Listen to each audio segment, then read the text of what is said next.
Hi everybody, so this is the final CPD of the term. So whether you're watching it kind of week beginning the 7th or the 14th, this is the final kind of input. Hopefully after Christmas we'll be able to resume with sort of having half the staff at the Cheval. But you should have already seen from your curriculum leader the kind of schedule for after Christmas anyway, and that won't change whether it's virtual or not might, but the dates shouldn't. So we'll get started with this one, and by way of retrieval, I wanted you to essentially recreate the diagram that I used in the last CPD that I did. So a few weeks ago now, the one around cognition and memory. And if I was doing this with students in a class and I had shared the diagram with them on lots of occasions and I thought they were really confident, I might ask them to do it completely sort of blank slate and just, create the diagram from memory and then explain it to your partner or annotate it and add the labels. But because I've only really shared the diagram with you on 1 or 2 occasions, and because I can't really find a sensible way of describing it so you know what diagram I'm on about without giving it all away, I've kind of scaffolded it slightly. So I'm giving you just simply, that. And you have to fill the rest in. Okay, so that is your retrieval. So grab a piece of paper, and it doesn't matter how your diagram looks, it's more the process of doing it, and add to that all of the bits that are missing, and then pair up with somebody and explain to them what you've added and the process that it is demonstrating. Okay, so pause the video and have a go at that. I would say give yourself 2-3 minutes to do it and then to explain to one another. Okay, so hopefully what you ended up with, I'll put them all on there. Hopefully you remembered that we needed to add the working memory in the middle there, and that we're showing a process of learning and remembering as we are placing it into and then out of our long-term memory. And the environment that you had anyway, the idea is that we need to think about where our attention is being most focused, or rather the student's attention, where that's being focused. So I wanted you to do that really just to demonstrate something that you could quite easily do in lesson once you get used to using diagrams as a way of supporting dual coding and as a way of explaining and chunking the knowledge and sort of allowing it in nice easy steps. Once you've used it regularly and the students are used to it, it can be a really simple retrieval where you just say, right, draw me the diagram of the heart or the process of formation of a river bend or whatever it might be. And then they really are having to retrieve their knowledge and to use their understanding to make the connections and to draw the labels, and especially if you're then asking them to explain it to their partner, and you can be listening in and hearing where the misconceptions are, where the gaps, and so on. Okay, so the focus of this afternoon's CPD is research informed. This is the second in a series of them. And we know that everybody is working towards an inquiry question as part of their appraisal.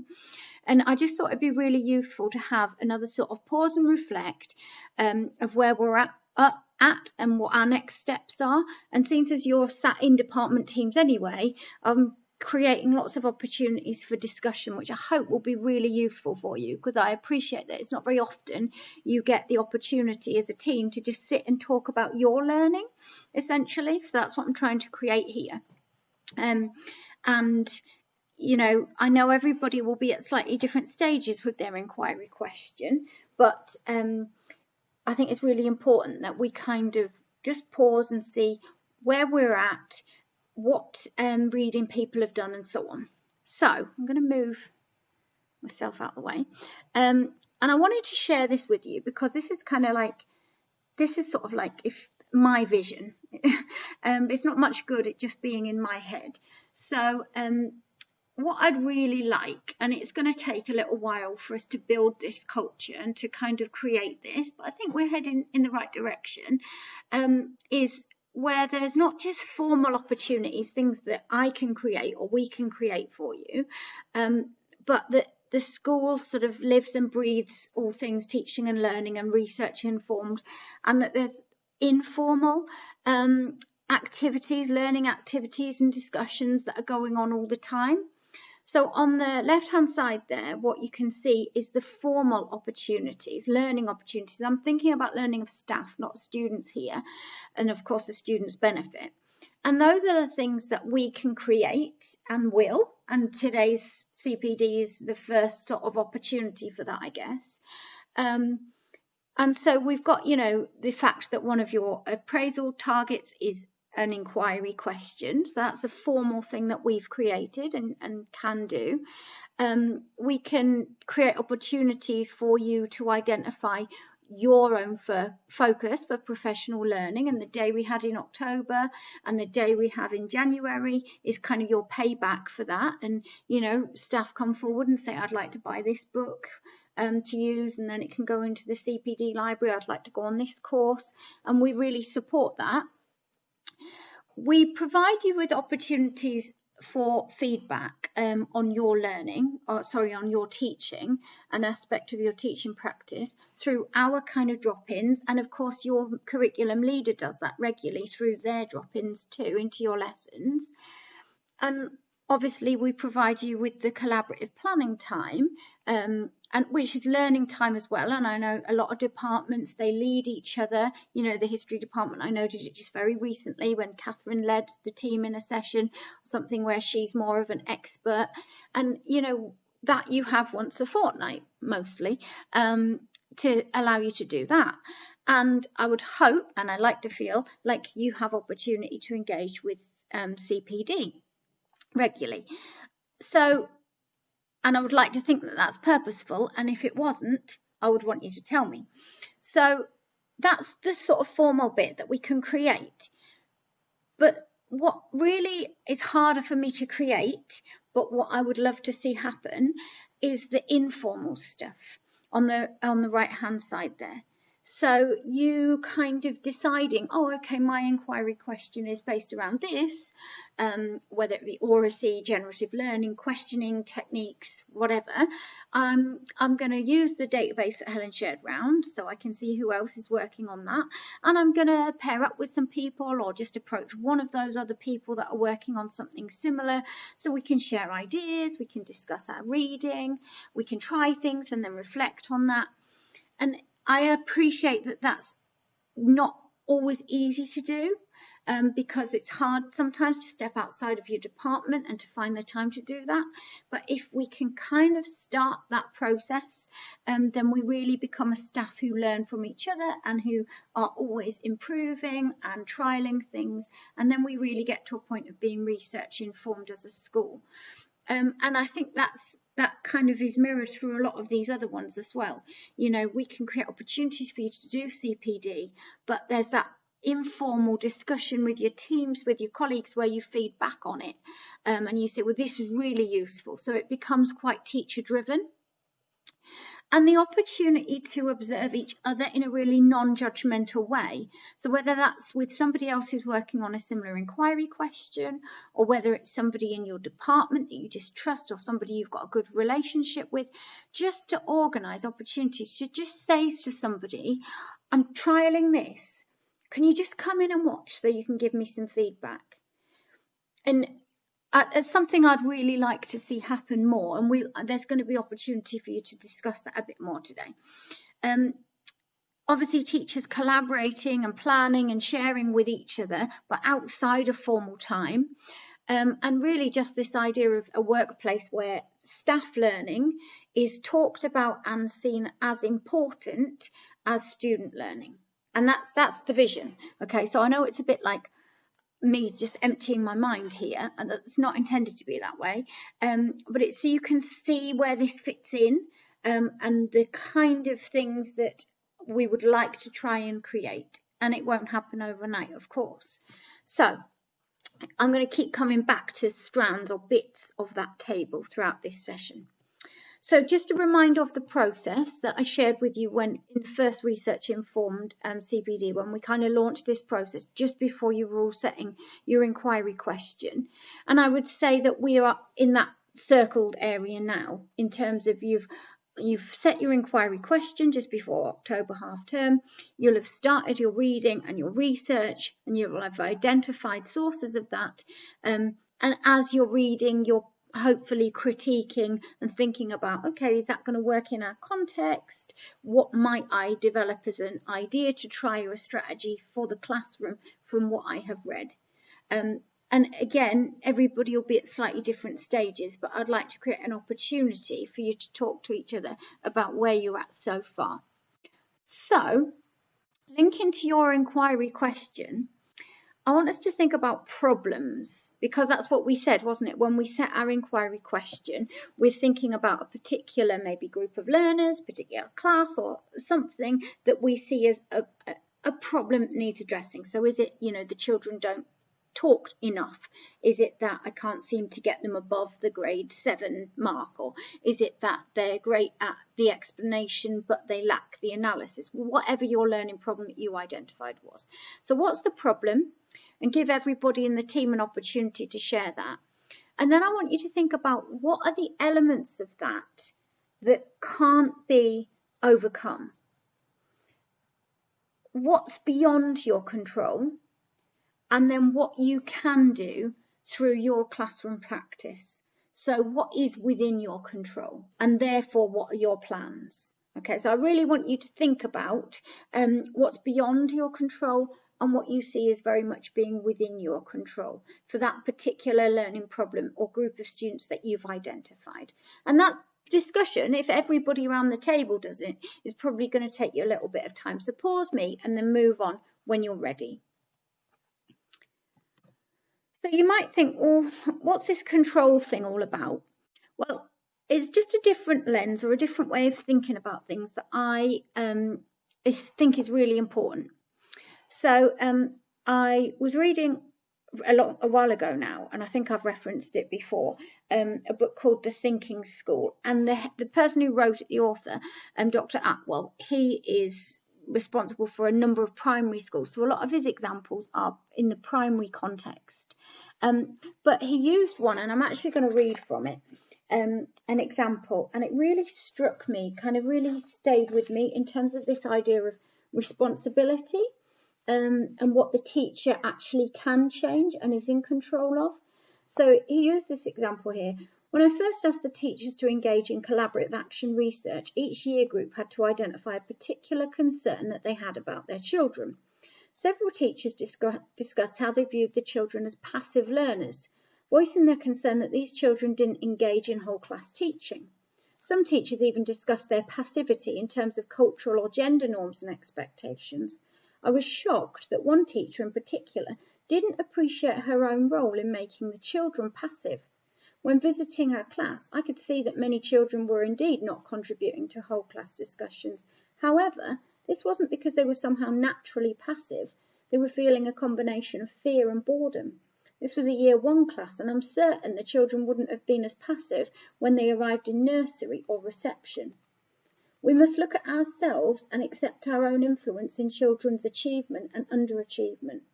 I've had the privilege of visiting classrooms across the world, and I've seen many children behaving in a passive way. However, this is more often because of the quality of teaching and its inability to engage and motivate the children. Now, I know that's quite controversial. I know you're going to be thinking, oh, all right, so we're placing it all on the teacher now, aren't we? And I think it's really important to recognise that, yes, there are some things, some barriers that the children come to us with that are a real challenge to overcome. But actually, in our classrooms, we are in control of a massive amount. And that was a primary example. And it's talking about children when they are just forming learning habits and they are just starting to soak it all up like the little sponges that they are. And I know our children are older and they come with more baggage, and there are, there's sometimes bigger gaps to fill. So I am recognising that. But actually, it got me really thinking about, when we're thinking about our inquiry question and the learning problem, yes, we can acknowledge some of the learning problems that might be beyond our control, but so much of it is within our control. And the Think in School book goes on to talk about how that's the really empowering thing about having inquiry questions, because what you're doing is you're saying, but what can I change? And let's try this and let's see if I can overcome that. And you're really placing the responsibility with yourself, because you want to try and improve it and you want to try and make it better.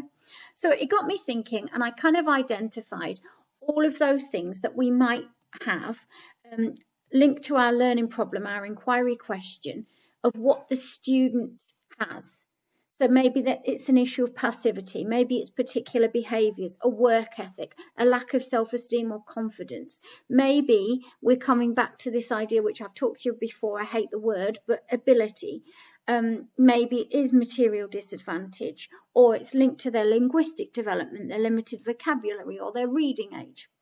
And we know a child comes to us with all of that. But the reason I kind of suggest that we move this is that I don't think there is this massive sort of like incongruence between the teacher and the student. I think actually so much of what we do can change, maybe not completely, but can improve and can alter all of those things. So if it's passivity, actually there's things we can do to address that. And I'm not suggesting, as seems to be a slight suggestion in that text I just read to you, that, you know, if the children are passive, it's because your lessons are boring. I'm not suggesting that at all. It's not about like, oh, let's make it really fun. But actually maybe we're not creating the opportunities for them to talk as much and to interact. And I know lots of you have that as a target. So really, I hope you can see it as quite empowering, that you've identified a problem, and then we're looking at what is within your control and what can you do to change it and what can you try, and then, okay, what doesn't work, but what does work? Because I think that's the whole point of it, of being research informed as a profession, that we recognise that things are within our control and that we make hundreds of decisions every day. And if we make the right decisions, then we'll make a real difference. So, some more opportunities for discussion, and thinking about, on that table that I showed you at the beginning, thinking about this opportunity to work with others on similar inquiry focus, or at least to discuss and to share ideas. So if we're at that initial stage in that process, just going to ask you again to pause the video and to have a discussion around what people have read. As a result, how have thinking changed? Whether you feel convinced and secure in what you've read, or whether you're sort of questioning the credibility of it and whether it would work in a different context. And of course, most importantly, therefore, what that's going to lead to in your classroom. So what are you going to try as a result of what you've read? You might not be there yet, that final question, but the discussion around it will be really useful. Okay, so have a bit of a chat about what you've read so far. And then again, thinking about this second strand in the sort of table, in my vision of this informal, learning environment really, but learning of staff, not students. Has anybody in the team attended any CPD? I know there's people been attending sort of online conferences and virtual teach meets and so on.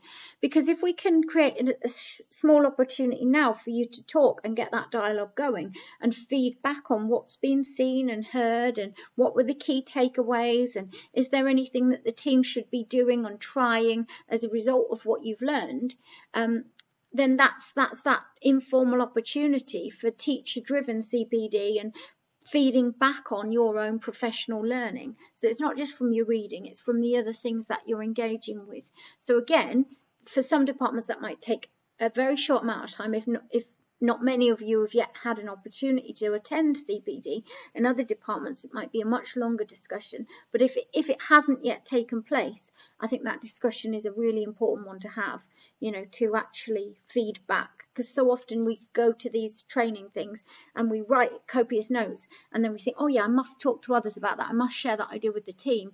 And then we don't have the time to do that, or we don't make the time to do it. So this is that time. Okay, so just have a really good discussion about it. Okay, and I have to keep moving myself.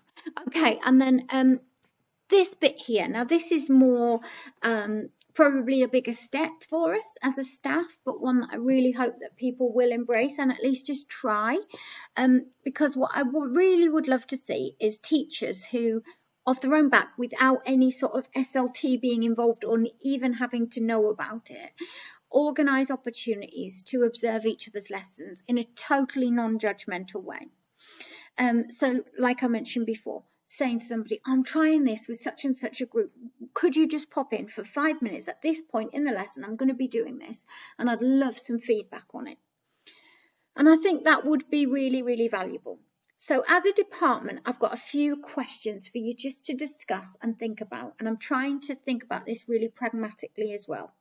So what would the value be in doing something like partnering up within the team and creating opportunities to observe parts of the lesson? Can you see the value in that? How might that work? So discuss that as a team. But then, of course, I need you to think about and identify what would the barriers be that might stop you from doing that? What might the problems be?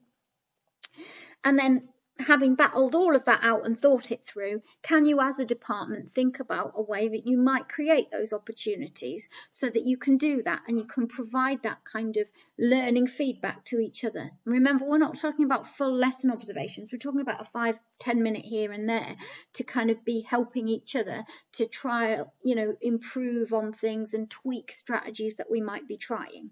Okay, so pause me, have lots of good discussion about that. So I'm preempting here because as I said, I tried to be a bit pragmatic about it and think, okay, so I'm a main scale teacher and I've got a full teaching load. I would imagine one of the things that was discussed just then as one of the barriers would be, when am I going to have the time to observe my colleagues? So I would like to work with person X because I really trust them and I know we'll be honest with one another and totally non-judgmental. But whenever I'm teaching year 8, they are also teaching year 8. So when can they come into my lesson? And I get that that is a struggle, and there are ways around that, of course, where you might ask if somebody else is available for 5-10 minutes for them to cover so that they can pop in. There are ways that you could solve that problem, but I do also appreciate that's not an easy thing. So this is just a suggestion, an idea. It's in the walkthroughs book, and I've also seen it suggested and popping up somewhere else in other places as well. And they're known as unseen observations. So basically, it's like a lesson observation in the sense that you get to see what is planned for the lesson, what strategies are going to be used, what explanations are going to be given, and you can then, following that, have a dialogue and suggest alternatives and think about how it might have been better, and at each point in the lesson, how much of the student's learning. But it's unseen. Nobody's going into anybody's lesson. Essentially, how it works is you sit down with your chosen colleague and you talk them through a forthcoming lesson, or it might be a particular aspect of it. You talk them through your plans, you share an explanation that you are going to give to the students, you share a diagram, you share the scaffolding that you might be using or the steps to the learning. You talk through any strategies that you're going to be using to ensure there's the correct climate. You just talk them through your lesson or an aspect of your lesson. Now, the result of that is that you're sharing ideas. You're actually, before you deliver the lesson, having an opportunity to reflect on it and identify, oh, actually, yeah, they're going to then do that. And no, that's not going to work. That needs further thought. You're going to have the opportunity to discuss the rationale behind it because your colleague, your partner, is going to say, oh, why are you doing it that way? Oh, okay, you're using that diagram. Why have you chosen that one rather than such and such? So you're going to have an opportunity to really thrash out your thinking. You're getting an opportunity to rehearse your explanations, which is never a bad thing, before you go in front of students. And you're just talking about teaching and the students' learning. And the more we do this and the more confident everybody gets in their role in doing this, the more we're going to have questions asked like, oh, okay, yeah, I get that. You're doing that quality explanation. How are you going to be sure that everybody in the room is learning at that point? And all right, brilliant. Yeah, okay, totally understand that activity that you're going to use with them. But what's everybody going to be learning at that point? What about that child? Are they going to be passive there? How can you check that they're along with you? And then there's going to be these questions. And actually, I know you can't see it all. You can't get quite the same effect as going into a lesson. You're not seeing how the learners are responding. But you know what? You can ask just as good questions. And therefore, the person who's done all the talking and talked you through the planning can still get feedback. And essentially, they can still get almost a bit of like sort of coaching and be made to reflect on their own plans and their own practice. And the person who's listening and responding and asking the questions is getting new ideas, an alternative approach, thinking about strategies that they might not have otherwise thought about. So you're properly collaborating. So you're talking about teaching and learning, which is the wonderful bit. Now, I know this is time consuming. You're not going to be doing this all the time, but you're not restricted to the school day and the timetables. So you could sit with a colleague after work for 20 minutes with a cup of tea and do this, whereas you might not be able to go into their year 8 lesson because you're busy teaching. And I think this is really valuable and really will be really quite powerful. And if you pick an aspect of a lesson that links to your inquiry question, it's that ongoing like reflection and feedback that might mean you do it slightly differently when you come to deliver that lesson. And then you can have another chat about it. And I know, I get it, and I feel grateful every day that I'm really lucky that my job is thinking and talking about teaching and learning. And I know I have a lot more time in my school day to do that than you guys do. So I get that. So I'm not trying to be sort of naive to the fact that finding 20 minutes sometimes is a real struggle. But I do think that if we can create the opportunities to do these and have these discussions with those that we trust and we enjoy working with, as I say, over a cup of tea, it could be quite transformative to your teaching and your learning. And nobody else needs to know about it unless you want to share it with me. I'd love that. But no, it's totally non-judgmental. So it's just an idea. Maybe you could try it. Maybe that could feed back into that as a department. How can we make this work? Maybe a couple of people in the department could just trial that as the first small step. Okay, so the last sort of bit from me and then pause point and discussion for you guys in your teams is thinking about collaboration. And of course, yes, you do it all the time in your Wednesday sessions and of course in your everyday workings as a team. But really have an opportunity now to think about these sort of questions going forward. So could that unseen lesson observation idea work for your team? Who would be willing to give it a go? Maybe even plan something out, you know, oh, well, next week I'll sit with you. I'd like to run this through, you know, that sort of thing. Having a little opportunity to talk about what everybody's next steps are in terms of their inquiry question. So what lines of inquiry are being investigated next? What strategies are people about to try? And also, what do you need to learn next? I think, you know, I'm trying to think about this final strand on that table. Workplace is seen as a place where staff learning is as important as student learning. And of course, the student learning will follow. So actually, what learning needs do you have next? And is there somebody sat around that table with you right now that can help you with that? Is that because you need somebody to come and observe you? Do you need to go and observe them? Is there something you need to read or just a conversation that you need to have? So what support do you need? And of course, some of that might need to come my way. You need to speak up. You need to tell me, I want to see somebody who's excellent at this. Who can you recommend? I want to read this book. Can you get it for me? That kind of thing. It might need to come my way, but probably I would imagine in 99% of the cases, it can come from people that are sat around that table with you right now. or somebody that you know on the staff might not be in your department, but really like learning from each other and supporting each other. So I hope that has, obviously when I've finished then you've got time to discuss that as well. I hope that's allowed you lots of opportunity to just talk about the things that are all going on, wonderful reading, research, thinking, that you often don't have an opportunity to do. And I also hope it's kind of got you thinking about how you might move it forward as a department, so that you can really learn from each other in informal opportunities as well as the formal ones that we'll continue to try and create. Okay, so I'm going to shut up now. That's 30 minutes. Hopefully that gives you as a department, or has given you, that quality opportunity to discuss. So that's it for this term, and we will resume hopefully in the Cheval after Christmas. So have a good week, fortnight, everybody.